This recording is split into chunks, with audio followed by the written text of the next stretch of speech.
Vamos a ir a Números, capítulo 21, y deja un momento el libro de Judas. Lo veremos esta tarde. Quería hacer algo diferente en esta mañana. Vamos a estar viendo el libro de Números, capítulo 21, y vamos a estar hablando de serpientes.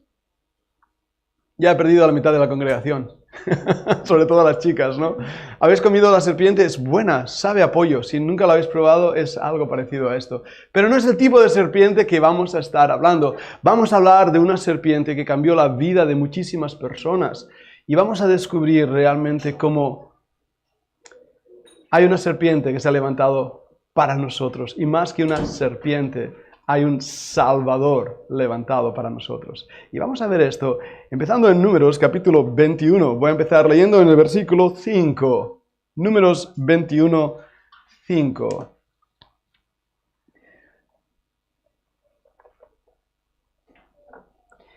Y habló el pueblo contra Dios y contra Moisés: ¿por qué nos hiciste subir de Egipto para que muramos en este desierto?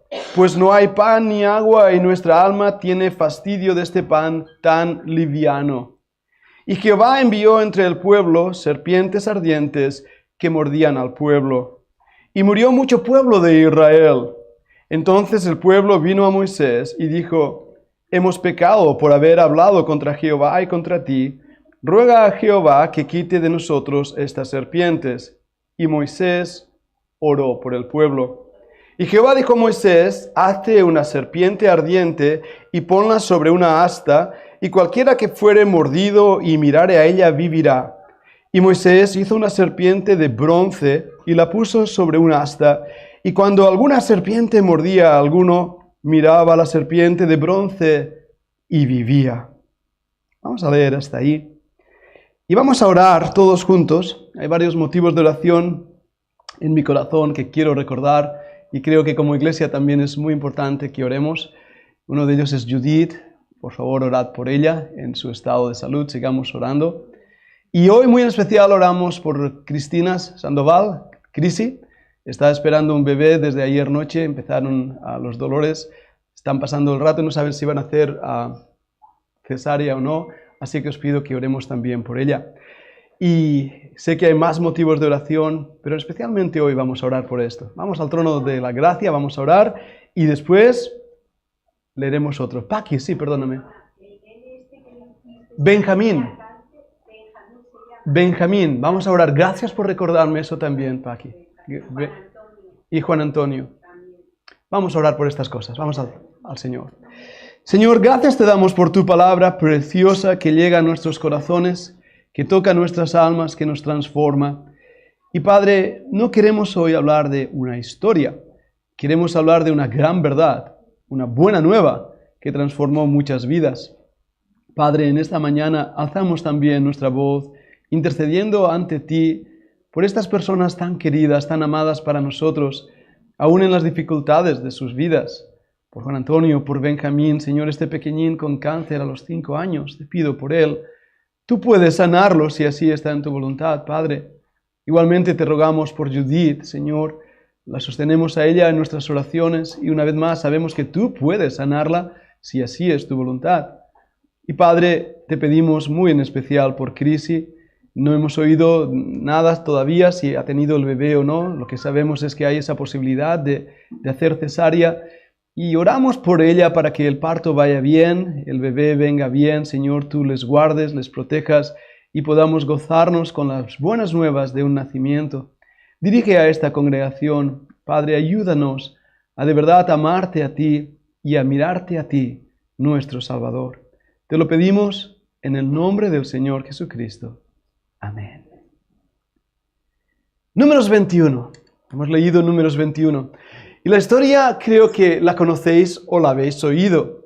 Pero quiero en esta mañana que intentemos hacer un pequeño esfuerzo de visión para que podamos aún ser más impactados por lo que estaba aconteciendo en este pasaje. Israel está en esa planicie de Moab. Lo hemos estado hablando, 40 años de rebelión, de quejas, de dejar al Señor. Israel está realmente mal con el Señor y empieza a haber amargura en su corazón al punto que están ahí quejándose en contra de Moisés. Pero hermanos, no solo en contra de Moisés, sino en contra de Dios mismo. Muchas veces el líder se convierte o el que está dirigiendo en el blanco del tiro de las críticas y las quejas, pero detrás de él está realmente la amargura hacia Dios. El pecado de Israel ha crecido, la amargura crece y ahoga, simplemente lo que hace es destruir las cosas hermosas que Dios está haciendo. Dios podía haber hecho algo maravilloso para ellos, ¿verdad que sí? ¿Lo estaba haciendo? Sí. Pero estaban hartos del maná que Dios le había provisto. Estaban quejumbrosos, cansados, amargados, y eso era el corazón del pueblo de Dios. ¿Podéis imaginaros eso? Qué triste, ¿verdad? Ahí está la nación de Israel. La queja y la amargura empieza a crecer tanto que llega a un punto que realmente explota. Como siempre va a explotar esa amargura. Y Dios juzga, porque la queja no es en contra de Moisés solamente, es en contra de Dios. ¿Y cómo juzga Dios? Hace algo peculiar, enviando serpientes. Serpientes que muerden al pueblo y cuya mordedura es letal. Vas a morir. Situaros en esa situación. No sé si alguna vez os ha mordido una serpiente.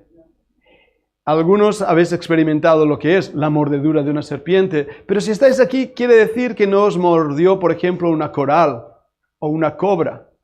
Está bien, habéis sobrevivido. Pero esa mordedura de esa serpiente narrada aquí en Números es totalmente mortal. Sabes que en cuanto te muerda, tú te vas. Caes mareado al suelo, empiezan los temblores debido a que tu cuerpo ha estado ya en un shock.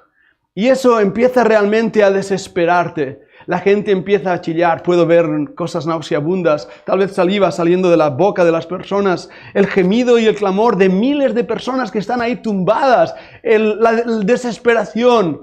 Los padres ven como sus hijos están muriendo porque una serpiente les mordió, y los esposos ven como su esposa está frágil cayendo. Hay realmente muchísimo dolor. ¿Podéis ver la escena? Mirar el dolor de las personas, el gemido de las personas. Contemplad bien como no hay esperanza alguna. Ellos han pecado. Y lo que hacen es ir a Moisés y decir, hemos pecado contra Dios. Lo confesamos. Hemos recibido este mal debido a nuestros propios pecados. Y es ahí cuando Dios interviene. Interviene de una manera poco común, y de una manera que nos sorprende aún en nuestros días. ¿Cuál es esa manera? Le dice a Moisés, Moisés, toma un asta, una vara, y pon encima de esa vara una serpiente de bronce. Bien. Ahora, le dice más, el que mirare a esa serpiente será salvo.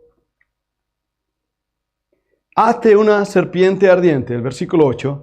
Y ponla sobre un asta, y cualquiera que fuere mordido y mirare a ella, vivirá. Marcad ese versículo. ¿Por qué esto? Bien, teólogos, vamos a escuchar opiniones. ¿Por qué? ¿Qué simboliza esto?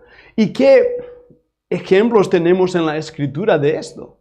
Lo único que sabemos es que la primera mención de serpiente se encuentra en el libro de Génesis. Génesis nos habla de Nakash, una serpiente brillante. Satanás ha hablado a través de la serpiente. Y ahí es donde el pecado entra en el mundo. Cuando desarrollas la idea de la serpiente, la Biblia nos dice y habla de esta serpiente antigua que es el mismo diablo, Satanás.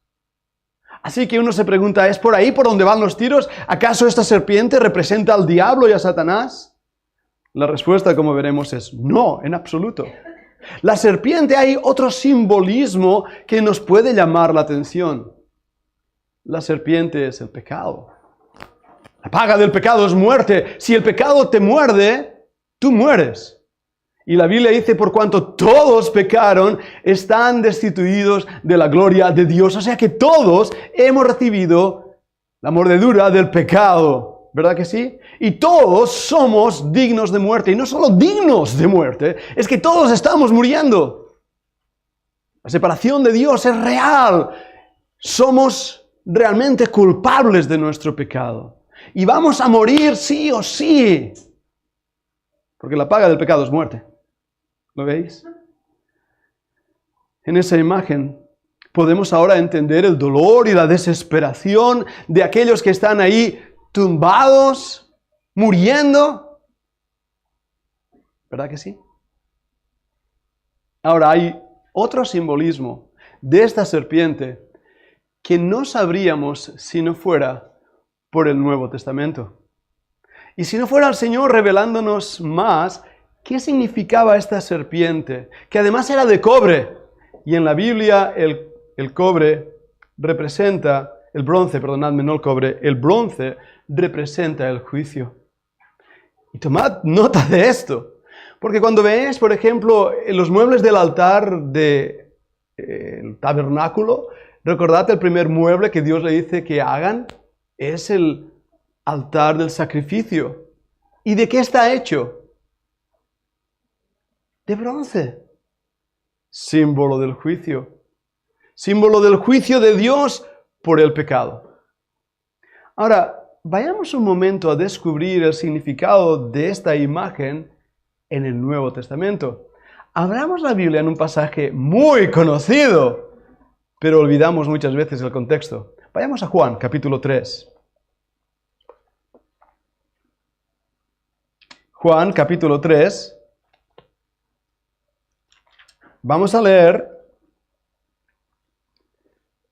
desde el versículo 12. Juan 3, 12. Si os he dicho cosas terrenales y no creéis, ¿cómo creeréis si os dijere las celestiales? Nadie subió al cielo sino el que descendió del cielo, el Hijo del Hombre que está en el cielo. Y como Moisés levantó la serpiente en el desierto, así es necesario que el Hijo del Hombre sea levantado, para que todo aquel que en él cree no se pierda, mas tenga vida eterna. ¿Habéis notado ese versículo? Como Moisés levantó la serpiente en el desierto, así es necesario que el Hijo del Hombre sea levantado. Ahora leamos Juan 3 y versículo siguiente, versículo 16.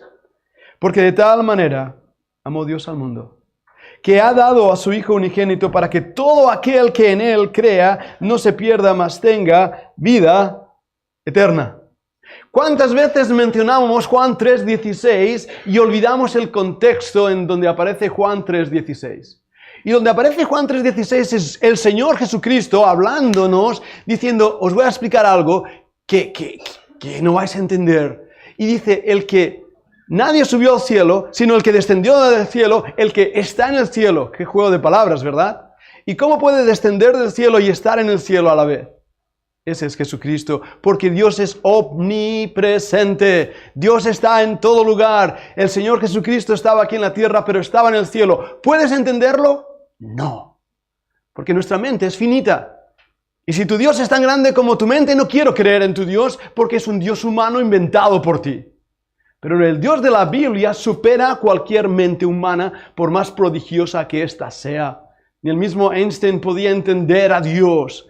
Pero hermanos, ese Dios se ha revelado a nosotros que estábamos muriéndonos por la picadura del pecado, sin esperanza alguna, como esas personas que cayeron ahí, mordidas por el pecado, deshechas en el desierto, alzando los ojos y diciendo, estoy muriendo.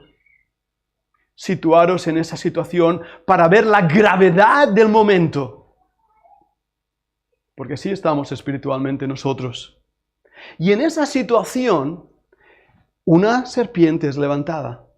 Y la Biblia dice, todo el que mirare a esa serpiente será sanado y vivirá.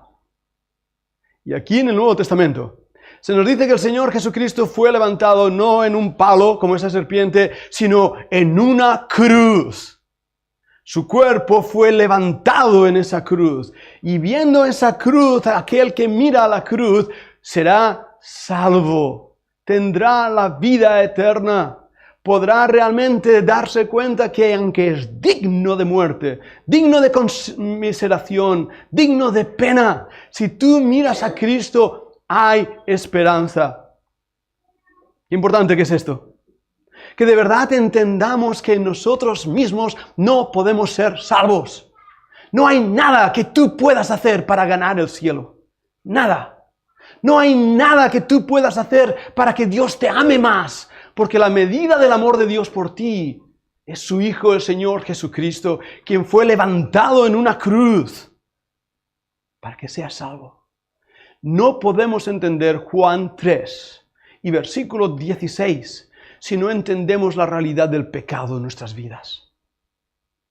Dios no te necesita. ¿Lo has oído bien? Dios no necesita de nada ni de nadie de nosotros. Tan siquiera necesita nuestra adoración o nuestra alabanza o nuestro dinero o nuestras ofrendas. Dios eso no lo quiere para nada. Y déjame decirte algo, Dios lo único que quiere es tu corazón. Yo dije eso una vez y de verdad me arrepiento delante del Señor porque no es lo único que quiere. Dios exige de ti tu arrepentimiento, tu clamor a Él. Darte cuenta que si tú no le miras, estás perdido.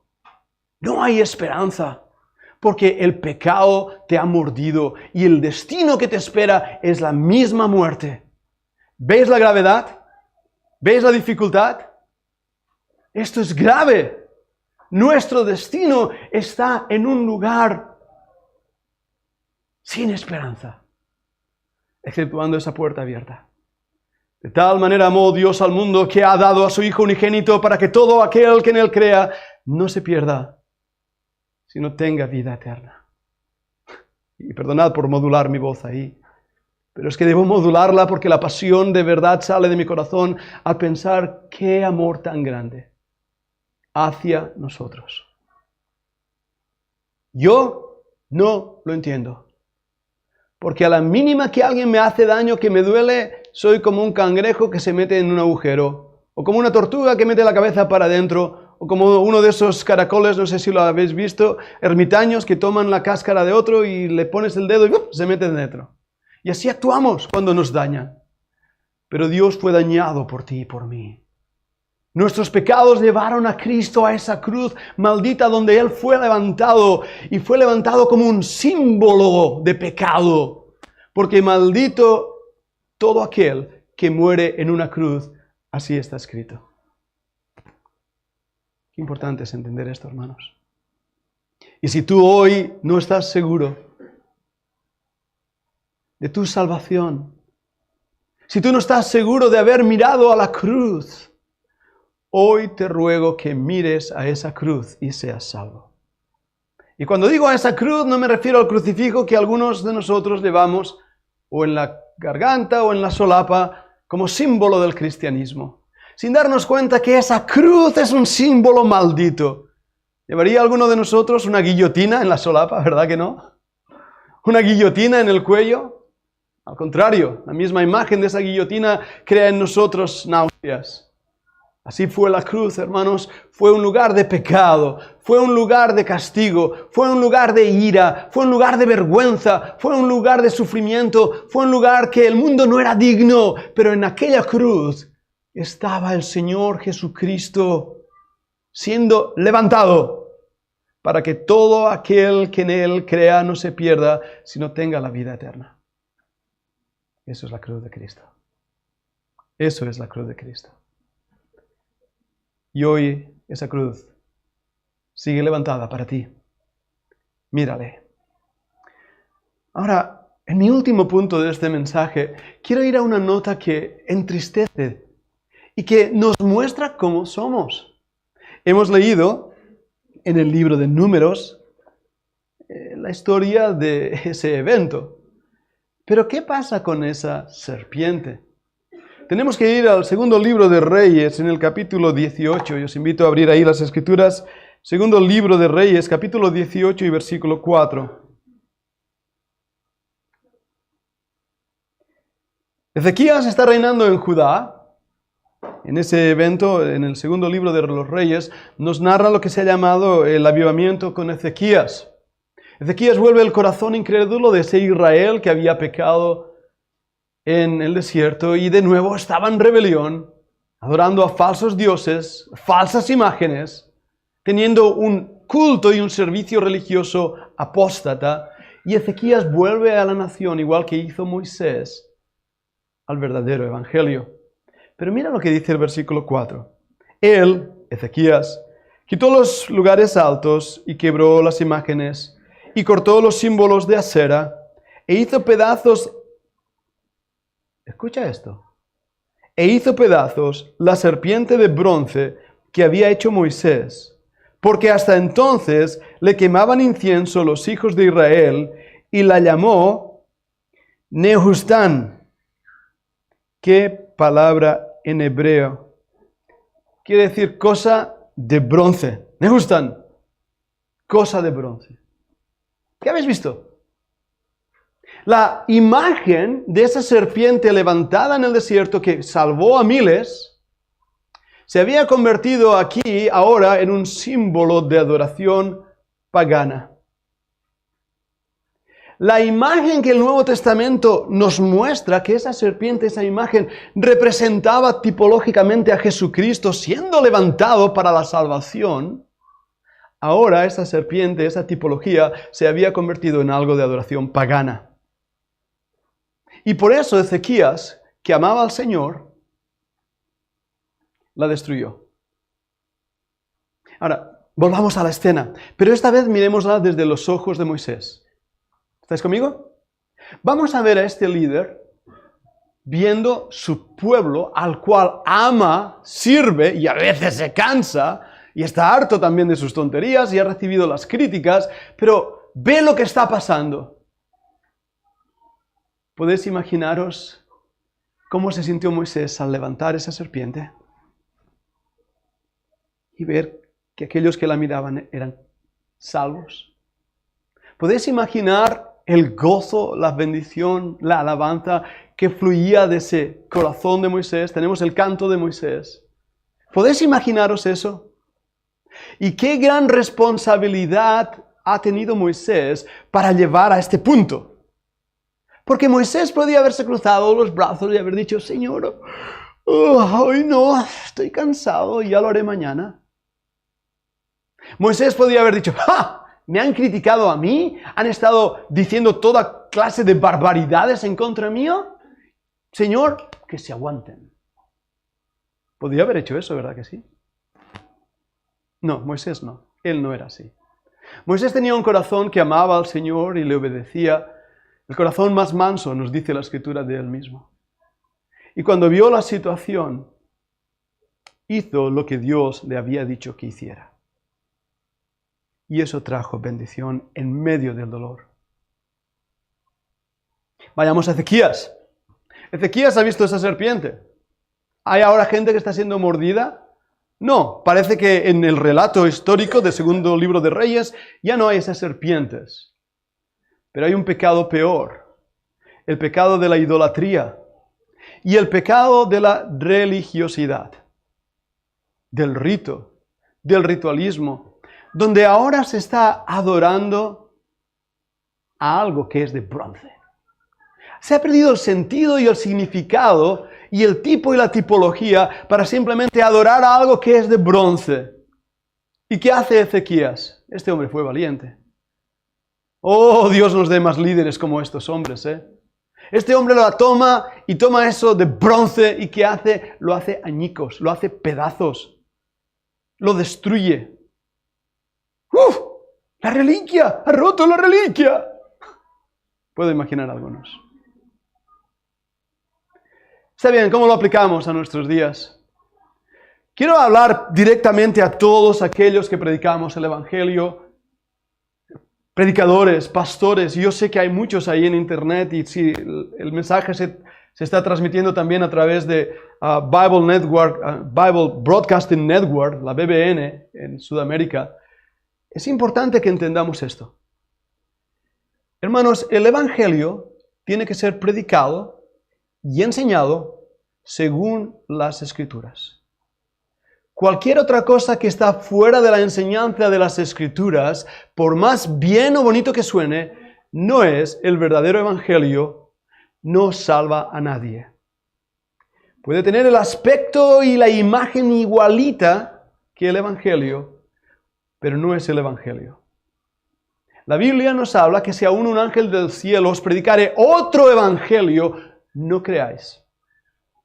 Estoy convencido que hoy, en el siglo XXI, lo que miles están escuchando es un falso evangelio que está llevando a miles a la desesperación y a la incredulidad. Porque no es el evangelio de Jesucristo.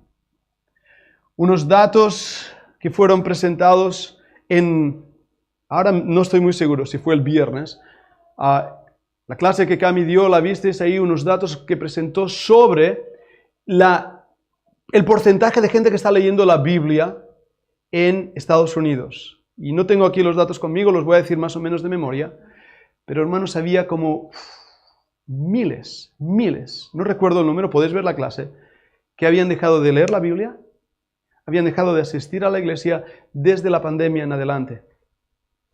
Leí un dato, eso sí recuerdo, llegó a mis manos también un artículo, que decía que las iglesias habían perdido el 30% de los feligreses desde la pandemia en adelante. ¿Por qué? Por un falso evangelio. ¿Por qué? Porque en vez de mostrar la realidad de nuestro pecado y nuestra necesidad y nuestro clamor a Dios, estamos predicando un evangelio que dice, cree en el Señor Jesucristo y todo te irá bien. Y cuando las cosas no van bien, nos sentimos defraudados por Dios. Porque no hemos creído en el Dios de la Biblia, hemos creído en Neustán, en una cosa de bronce. Me estoy haciendo entender. En vez de predicar a las iglesias que debemos arrepentirnos y creer en el Señor Jesucristo y realmente buscarle a Él, estamos diciendo, mira, haz esto y esto y esto y esto y haz todo esto para que así tengas una vida cristiana como debe ser. Pero estamos adorando a la imagen y no al Creador. Y el Evangelio se vuelve en algo totalmente acuoso, espumoso, sin sentido, pero que satisface por un momento. Que satisface por un momento. Y ahí es donde viene la religiosidad de Ezequías que tuvo que confrontar tanto.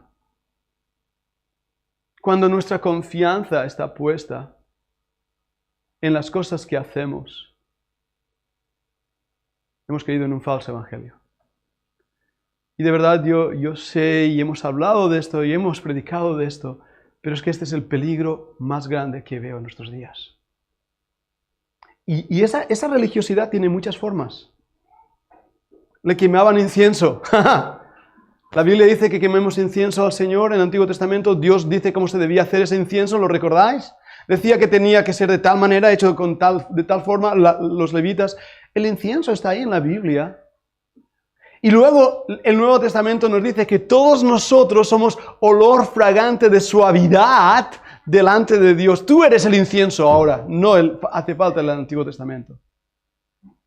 Pero hermanos, las iglesias huelen mal, porque el incienso ha sido corrompido. Qué gran responsabilidad tenemos de poder realmente llamar la atención a las iglesias y predicar el Evangelio a las iglesias, para que el corazón termine como en los tiempos de Ezequías. Y sí, voy a decirlo, si hay algo en tu vida como creyente que simplemente es ese Neustán, tíralo, destrúyelo, quémalo, cuando te quedes, simbólicamente hablando, en ropa interior, desnudito, sin nada, entonces empezarás a entender la vida cristiana. Y muchas veces Dios, para desvestirnos, tiene que usar enfermedades, tiene que usar complejidades, tiene que usar dolores, tiene que usar persecución, tiene que usar controversia, tiene que usar cosas que como un cincel ¡pah!, nos golpean y dicen, Pedro, voy a transformarte, porque no quiero que adores ya a Neustán. Y duele. Duele. Pero concluyendo ya, cuando miras a esa cruz, y cuando miras a ese Salvador, el dolor de la mordida desaparece. Y vives. Y vives. Quiere el Señor llevarnos a ese entendimiento de Juan, capítulo 3, y entender estas cosas celestiales. Y entender que todo lo que el Señor dice en su palabra está aquí para nosotros hoy, para que podamos andar a la luz de la Escritura. Y que este sermón, hermanos, no sea un sermón para salir desanimados y apaleados, sino para salir sacudidos. Porque estoy hablando a una generación, y estoy hablando a una congregación, que tal vez hoy, si no mañana o pasado o este año, se va a ir de este mundo. Porque el Señor viene. Y estoy hablando a una generación que lo que necesita no es golpecitos en la espalda y esos talk shows de todo te irá bien, tú vales mucho, eres valioso, eres guapo y sois guapos. Pero no es eso lo que necesitáis oír. No necesitamos oír de cómo ser hombres emprendedores y cómo ser mujeres de éxito. No necesitamos oír esos mensajes que son tan superficiales, que lo que hacen es dormirte bien en la silla, dejarte la conciencia tranquila. Porque si es así, hermanos, yo habré fracasado delante de Dios como un pregonero de justicia.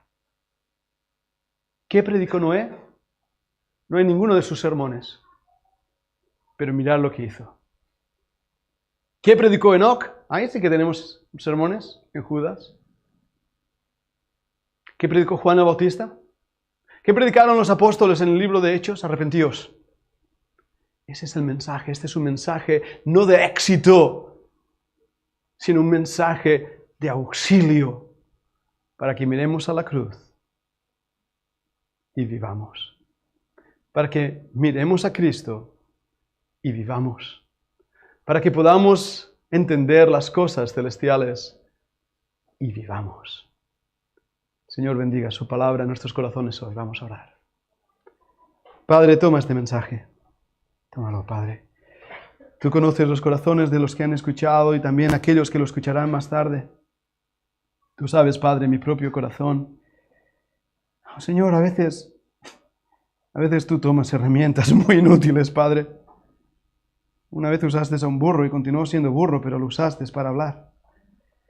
Y Señor, a veces usas herramientas que no sirven para nada. Pero Padre, gracias porque es el mensaje y eres tú quien lo hace.